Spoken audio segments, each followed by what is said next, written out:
MS 660 Magnum, very popular saw.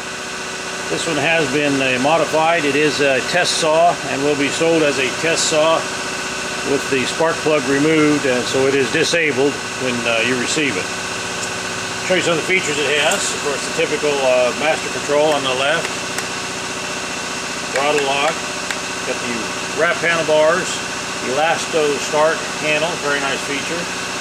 Side load on the gas and oil reservoir. Has that dual port, the buckshot muffler, very popular. Large falling spikes. Chain tensioner, loosen 2 bar nuts up on the side there. Just a very nice saw. Now this is a test saw. This is a high performance saw and it is going to be disabled now.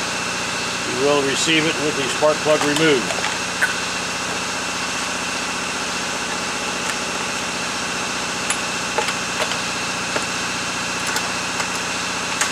So if you got any interest on how these are put together, or you want to do some testing to compare on the others, here's a great test saw.